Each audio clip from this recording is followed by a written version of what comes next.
Hi, Stella. Thank you so much for talking to us today for one of our AI quick chats.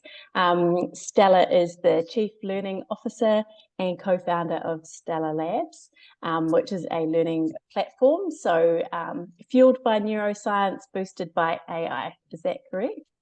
How you describe? That is indeed it. Yes, Okay. yes. Yeah. Perfect. We also offer consultancy services that go with that, but yeah, we're really platform focused now. Fantastic. So Stella and I met through LinkedIn, and probably the best way that LinkedIn works, which is when you connect around just common interest and actually wanting to share knowledge rather than it being a sales situation. And that's what we did, and had a lot in common, didn't Common we? interests, yes. And it's fantastic to talk to you today. So do you want to just give us a little bit of a background about you and your business, and also how AI is linked into that? Okay, so I started life as a psychologist, but I ended up working for a really long time in IT. So I actually got involved in AI, both in my psychology degree, which is a long time ago, and then also when I was doing my when I was working in IT, I got interested in expert systems, which were kind of an early precursor of kind of the sort of thing we're doing now. So I've always had this interest in AI, but I've also always had this massive interest in the brain. So what Stella Labs does is to really ensure that people are able to upskill at work, that they're able to put their skills into practice at work, because we recognize that, you know, putting skills into practice is quite an effortful thing. So that's our purpose, is to make sure that every minute spent learning is worth it. And as Chief Learning Officer, then my role is to sort of support the neuroscience part of it. But what we've done now is we use AI to support everything we do that is based around how our brains learn, and the platform guides people to learn in that way. That's fantastic. And how would you say that that's developed even over the last few years with, you know, obviously emergence of AI tools and making that easier for you to implement? I mean, what's changed so much in the last few years is we've always talked about we will use AI. That was kind of where we were probably even 18 months ago. You know, we always knew we wanted to, but we've now got a specialist on board. We've got a specialist advisor. And actually what we're doing now is it's actually in the platform. It's implemented in the platform. So it's doing various tasks in the platform. So it helps to support the learner in terms of their engagement. We've got lots more plans around that. But what it's really doing for designers at the moment is the AI is able to design a neuroscience kind of guided program, so that it really helps people with the science of with implementing learning in a really good way. But the AI does the kind of the hard graft of, you know, pulling the content together, creating the spaced repetition questions that we need. The AI does the hard graft in terms of enabling us to create work-based actions.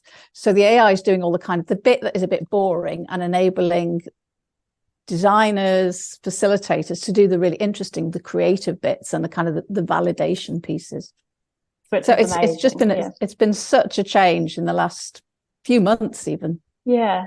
Can you describe the workload that would be if you had people doing that work, and you've obviously had people doing that work in the past? Can you describe that in terms of hours within a week, or, you know, head count, I guess? So where we would previously have devised a program, and what we used to do was, you know, we'd set up a pilot program for people, for a client, and that could take us 3 to 4 weeks at least, and that would just be a pilot to give them a brief idea. What we can do now, and it's so exciting, is we ask people what's the skill they want to train, who is it for, and what industry are they working in, and within seconds, the system pops up and says, here are the behaviors, you know, the behaviors that you need people to be able to do if this is the outcome you're looking for.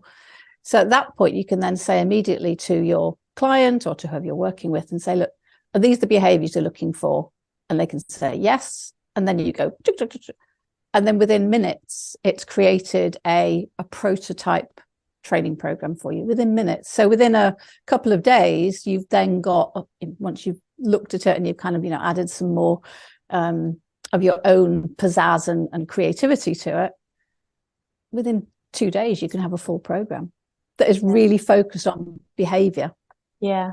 And what does that mean to you as an organization, as a business, in terms of your goals and your vision and how quickly you can now get there? So it means we can deliver to clients much, much more quickly. But for us as a business, we're not planning on building programs for clients. What we want is clients to use our technology. Yeah. But what it means is we can show to our clients just really, really quickly how this technology works, and that enables them to then, we talk to lots of clients who say we've got small L&D teams, it takes us a long time to create stuff. We get really immersed in the content, and that's one of the things we're really trying to get people away from, is just content. This builds a whole journey. So I think what it's doing is really enabling our clients to get their people being more productive more quickly. Does it have implications for you in terms of where you actually can launch Stella Labs, or languages that you can now, whether that's actually something that, you've actually got paths that you didn't know that you had previously? That's a really interesting question. Yes, we know that translation can happen. I think there's some work has to be done with the translation, so that can take a little time. But I think once you've done the initial translation into other language, then we could go anywhere in any language. It doesn't matter. The language becomes irrelevant, really. So not the Tower of Babel, but just this kind of amazing idea that we can communicate in any language. I think that's fascinating. We talk a lot, Lucy and I, about the impact of AI on actually emotion, like how you feel, how inspired you feel.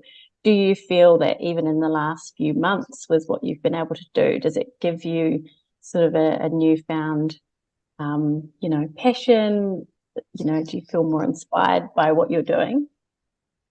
I am really inspired and excited because it's now, and I was never one, learning itself is not fast, we know that, but to be able to create a learning opportunity for somebody really quickly, to be able to adapt. I mean, that's the other thing we're using the neuroscience, the AI to do, rather, is to adapt really fast. So if, as users use it, the AI itself is learning to change, and that means you can adapt things much more quickly, so you can be much more relevant.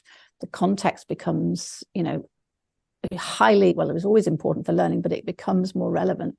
So you can adapt fast, you can change quickly, you can respond to new changes. So, if your product shifts, you can, or your, and we talked to quite a lot of clients in the sort of pharmaceutical industry where they've got regulations that are shifting all the time. If those shift, instead of taking months to write new regulatory programs, it can happen really fast. Which is, really, really exciting. On a side note, is there anything around AI in terms of the way you run your business, from a either marketing or productivity side that you started to explore?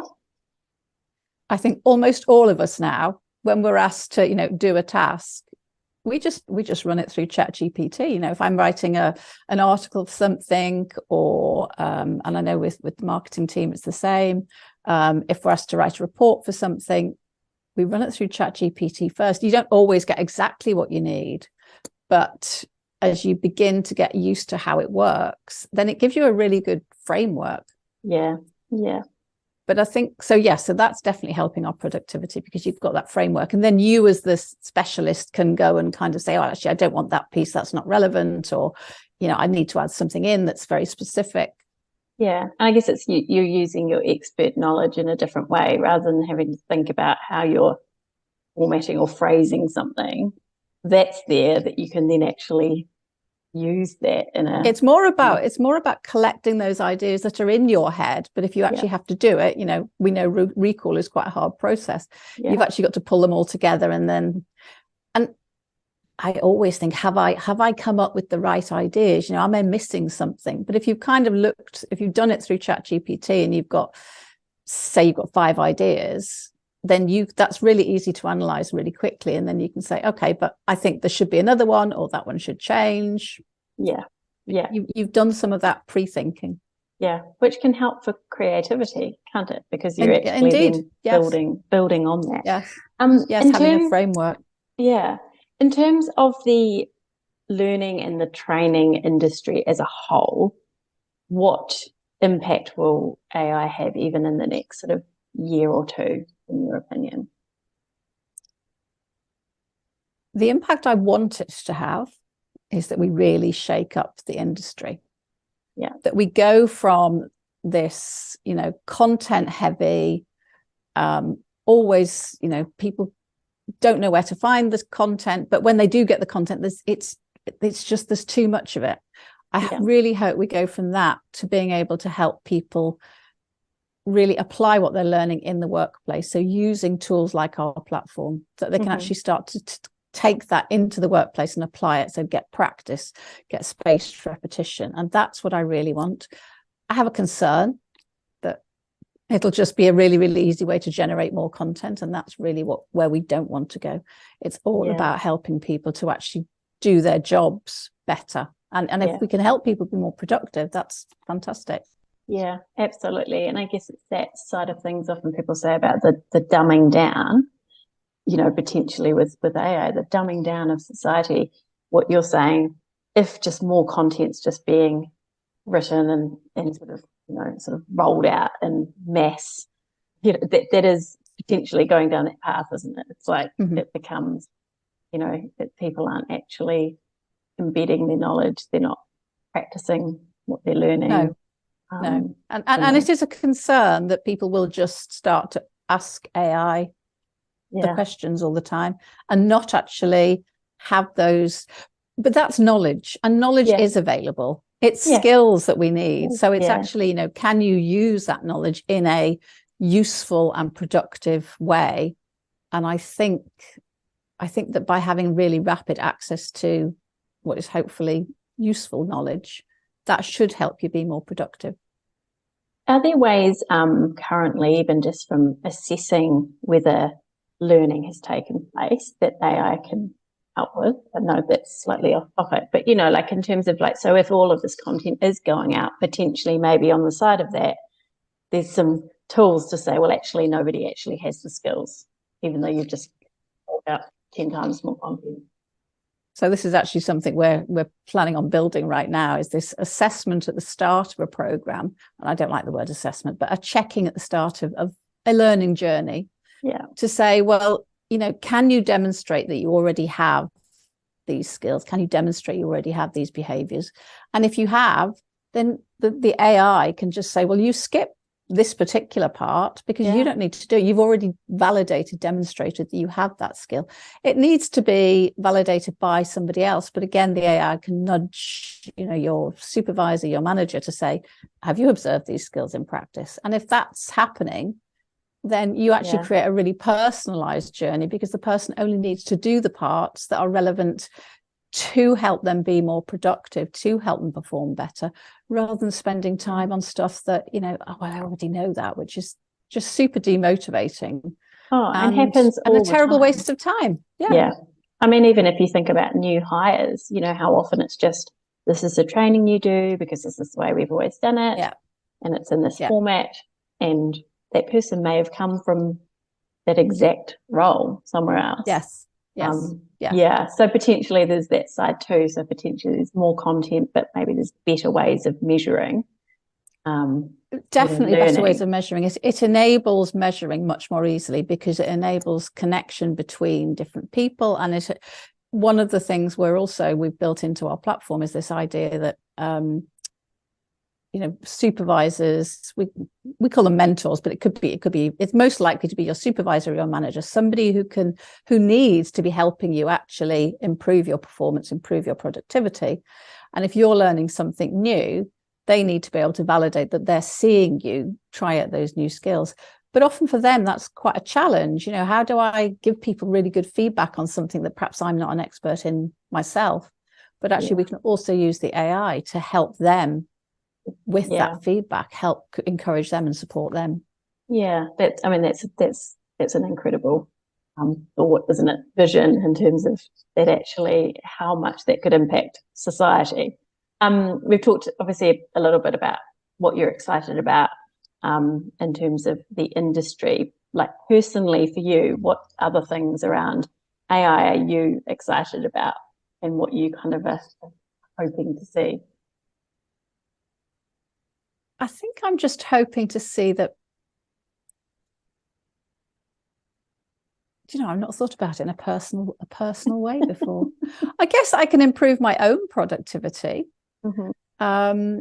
That it can help, my friends and family do their jobs better. I've not really thought about it in a personal way. Totally fine. I mean, I guess it's very linked, isn't it? Anyway, I mean, like your world and what you're doing at Stella Labs, that is personal to you anyway. Yes, actually, that's absolutely right. Yes, yes, it is definitely definitely all linked. And then on the flip side to that, what are some of the things that make you nervous or apprehensive, or what have you read that potentially go, actually that doesn't trigger positive feelings? So it's really, really easy to find articles that say, AI is going to be, the end of the world. And you can read those and feel quite threatened. But I suspect that's happened probably with every invention that's ever happened. Yeah. I do have concerns that we'll end up with just more and more content, I do have concerns it'll be used by people who, don't have good intentions. Our intention is to use it for good. And I think, that is true for most people. But again, that's true of any new invention. There's always going to be people who intend not to use it well. And specifically, I do have this slight concern, knowing how our brains work, knowing that we have to put effort into thinking, effort into learning new skills, effort into becoming productive. If we don't actually, it's like not doing your exercises. You can't expect to run a marathon if you don't do the practice. Yeah. So I'm kind of curious as to how that will work.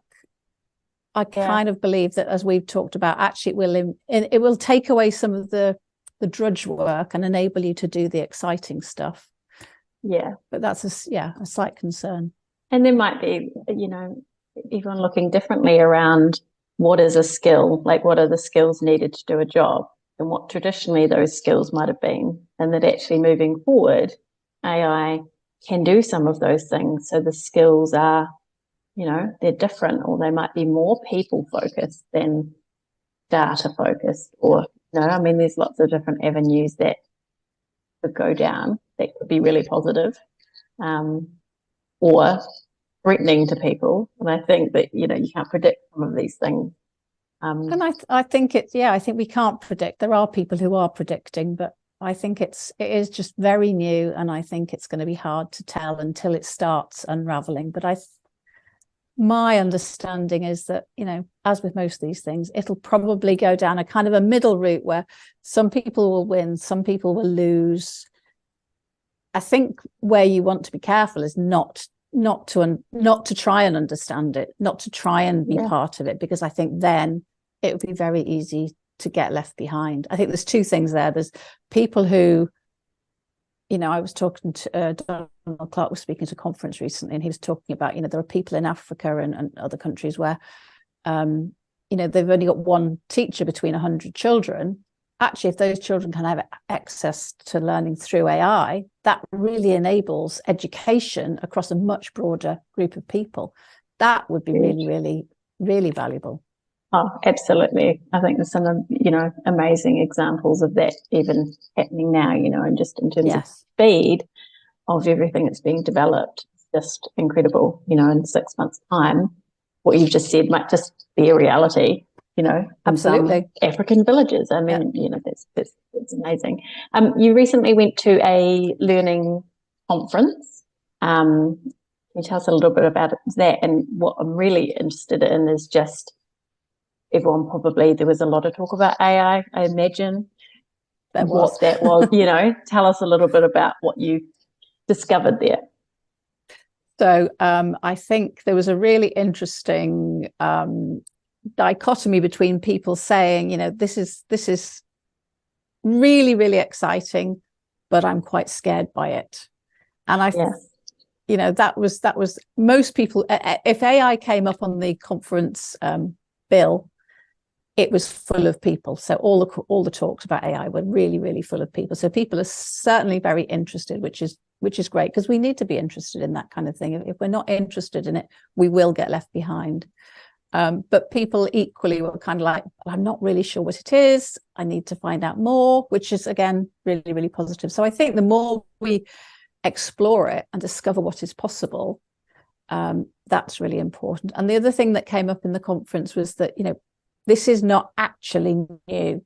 I mean, I did a degree back in the 1980s and I was working on AI then. It's been around a long time. It underpins an awful lot of what we're already doing in our jobs. Google uses it, Amazon uses it. Yeah, everybody's using it. And I think it's about thinking that people have been thinking about this seriously for a long time. So there is governance in place. People are talking about, governments and organizations are talking about how do we make sure that we harness this well rather than badly. And I think that's really interesting to recognize that, it hasn't just come from nowhere.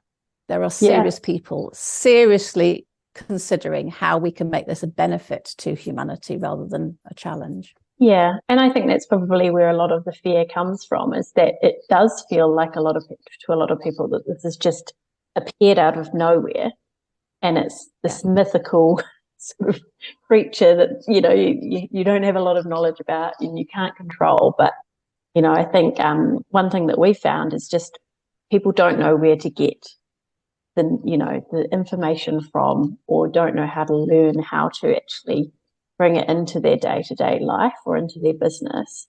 And also, and I've actually talked to quite a few sort of learning development, consultants and managers who are fearful that a lot of what they do will just be replaced immediately. And it's amazing that when you actually start talking about what they're trained to do, what they're passionate about, that those things would be possible if all of this work was done by AI, that it's not a bad thing, because they didn't train, they didn't study or train to do what they're doing to do that work. And I think that everyone's become quite used to just, well, that's part of my job to do this many reports, it's just accepted. Point that out. When you talk to people, particularly at the conference, where do you think people are actually getting their information and learning from around AI at the moment? Do you think there's a gap? That's a really interesting question. I think that they're getting it from social media. There's one place they're getting it, but I think looking at how the conference went, they're looking to experts to find out what they're saying, to hear what their views are. I mean, almost every panelist, I think, was asked, and what about AI? Even if that wasn't their key area of expertise, but their opinions were being sought. So thought leaders, their opinions were being sought about how they thought it would go. And, that varied a little bit. But I think the thing for most of them was saying that we just need to explore it. We need to find out more. And I think one of the things that's happening is, if you use ChatGPT at the moment and you put in questions, you can get, anything. But I think what will happen is tools like ours, our tool has a huge number of questions and rubrics and kind of a methodology embedded that is asking all those questions for you. And I think that will happen more and more, that there will be software that is asking all those deep questions so that you don't have to do it yourself. Yeah, which is really, really exciting. I think you would see this a lot in terms of people don't know the tools exist. So even people watching and listening to you talking now will be thinking, I didn't even know that that's possible. Let me have a look. And I think that's something that we find, it's almost like how there needs to be sort of almost like a source of truth, or a place that you go like, this is what I'm looking for, and these are the amazing tools that I could use.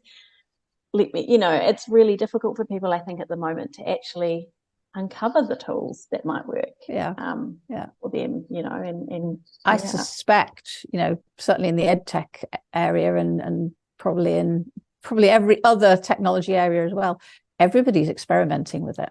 Yeah. So, and if they're not, they probably ought to be. Absolutely. Do you, I guess just sort of round it off, what are some of the things, if I think about, we've been watching this, who maybe have an organisation that are struggling with training and skills development and all of those things that your tool could be, amazing for? What are some of the things, I guess, that you would want people to be thinking about in terms of whether that is something they want to look at? What are some of the things maybe in terms of, how large a company they should be that would be, perfect for your platform, that sort of thing? I think, we're kind of talking to companies at the moment who've got, a real need for learning. So often when they're fast-paced, developing quickly, because within their organization, they're taking on new people, they're onboarding people, or if they've got, fast-changing technology or expertise themselves, because then you're always having to upgrade your people's knowledge and skills. So those sort of companies are really interesting. And I think anybody who recognizes that right now they're a little bit stuck with, we've got a lot of content and we people kind of want to learn, but we're not really actually helping them apply what they're learning in the workplace. We're not helping them actually be more productive. What we're doing is taking time away and saying, go and do some learning, but actually they're not doing the learning, they're just doing the content piece. And for most people, they forget most of that really fast. So it's looking at, are we really enabling people to transfer what they're learning into actionable skills in the workplace? Are we helping people to change their behaviors? And if you're noticing that behaviors aren't changing, then I think that's where what we're doing can be really helpful. And is it across all industries too that you work within? Like, is there a particular niche that you really work with, or it's actually applies to across the board? It's actually across the board, and that's because of the kind of the neuroscience angle of it. That our brains pretty much, in terms of learning, all work the same. So it doesn't matter whether you're in logistics or whether you're in retail or whether you're in pharmaceuticals. The process of people learning their skills is the same. So it actually doesn't matter. We do tend to work with companies who, fast-paced, changing, and perhaps rapid growth. That's really exciting, and so appreciate all of your insights and knowledge and work and passion. So thank you for sharing that with us. And I'm sure we will continue to share knowledge, over the months and years. Continue the conversation. Yeah, absolutely. So thank you so much, Stella. Thank you.